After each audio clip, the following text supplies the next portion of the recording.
so that all human beings, all citizens in our community might have the necessary provisions to have life. I encourage you, as your speaker did, to continue to reach out to all neighbors, those like all gathered here who celebrate our common faith, and those who would seek to degrade that faith and any of its particularities. In my tradition, Jesus called us to turn the other cheek when people speak or act against us. But Jesus did not call us to be silent, but rather to reach out in love to those who would attempt to turn us away. We believe that that love which our God calls us to express does have the transforming power to change people's hearts, to change people's minds, even to change people's thinking and actions. And so we look forward to continuing to work together to be that radiating light of God's goodness in our community, in our nation, and in our world, so that others will be brought to understand and respect our faith and all humanity.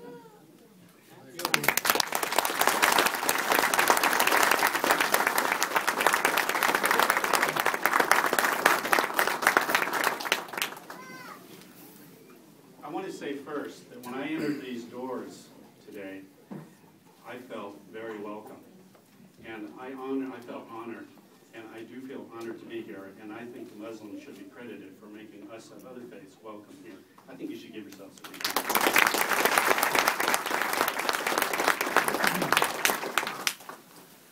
In the essentials, unity. In the non-essentials, diversity. In all things, love. These words, which you may be familiar with, are attributed to the 4th century Christian theologian Augustine. They seem powerfully contemporary today.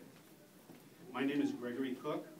I'm here to represent a group of Christians from Wesley United Methodist Church and the First Presbyterian Church of Bethlehem, and also Muslim members of this mosque in Whitehall. For 6 months now, we have been meeting together to do our best to fulfill our common divine command to love God and neighbor. What you are seeing here today is the living out of what we have chosen to call ourselves, Muslims and Christians United, a Lehigh Valley initiative for justice and peace. Representative Peter King says he wants dialogue. So do we. The difference is that our dialogue begins not with looking for people to blame, but with coming to know one another as human beings and people of faith. Our dialogue isn't about the enemy. It seeks the friend. Our dialogue doesn't stop with talk. It works itself out in action, right here in the Lehigh Valley, with charitable good works that show Muslims and Christians not only care for the community, but are willing to work together to make it better.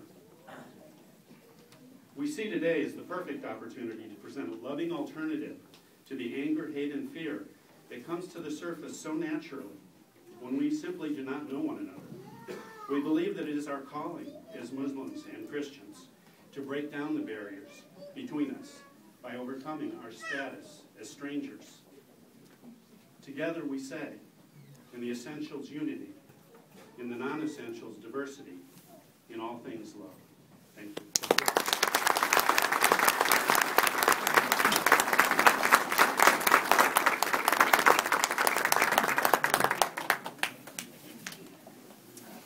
My name is Jake Town. I ran in the 2010 election as an independent for United States Congress. Unfortunately, I did not win, but I did receive over 15,000 votes, and it is my privilege to be here with, as I was a few times last year as well. Thank you very much again for having me here to speak. It's very interesting because one of the things that Representative King and many other representatives in Congress do not really pay any attention to, And it's also what the speaker was talking about today. He was quoting from the Declaration of Independence, but one of the things that they also do not follow is the Constitution of the United States. And whether you worship Moses, whether you worship Jesus Christ, whether you worship the Prophet Muhammad, or whether you worship otherwise, it is all protected under the Constitution of the United States and the right to freedom of religion. That's one of the things that we here in America have really forgotten. The Muslim community is not to blame for the things that occurred on 9/11. And if you look at either of the three major religions, all they preach is peace, and it's peace that we should really be seeking. One of the things I called for in my congressional campaign was the immediate and orderly withdrawal of all troops from the countries of Afghanistan and Iraq. And I won't go too much into that. But what it appears to me to be is that if you want all this violence to end, one must stop killing Muslims in the first place. If you pay attention to the current events, just yesterday, the cousin of the Afghan President Hamid Karzai was killed by a NATO raid. He was about 65 years of age. And these are just things that should not be occurring. And when we take a very close look at American foreign policy, one of the gifts that I gave when I was here the last time was a book called Dying to Win. And it was about the tactic of suicide terrorism and how about it's not related to religion at all. So once again, thank you very much for having me. Much appreciated. And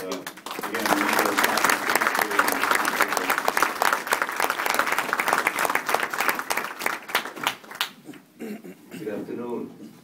Buenas tardes.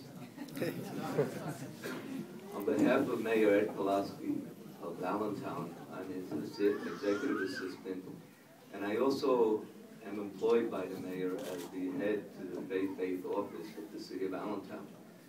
And as such, as the city of Allentown grows and continues to move forward with its many challenges that affect all cities across this nation, we choose to do so with the strengths of diversity.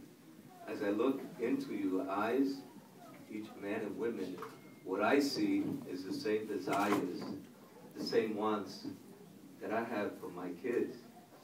We have those same desires. The same desires to live in clean, safe neighborhoods. Both of us want the same thing. The same desires of education, a good education, to prepare our young kids for a future. Both of us, all of us want that. So in the city of Allentown, we will move forward with the diversity and welcome. We will also move forward with the strength of the faith community, all communities of faith. At this table, I have a sister who's a Christian. I have a brother who's a rabbi. I have another brother that I just met. His name is Akbar. I look forward to engaging you as you place your stake in this region and in Allentown. If you look at the census that just came out a couple of days ago, Allentown just added over 11,000 people. We're almost first in the state in growth. And the minority population in Allentown is 42%. That's not only Latino, it's not only African American, it's everything. It's Vietnamese, it's Asians, it's Muslims. And I challenge you to break out of your silos of denominations and place your stake wherever you live, whether it be Allentown or any place else in this city, and help us help each other to move forward for a better future for our kids and for ourselves. Thank you and welcome.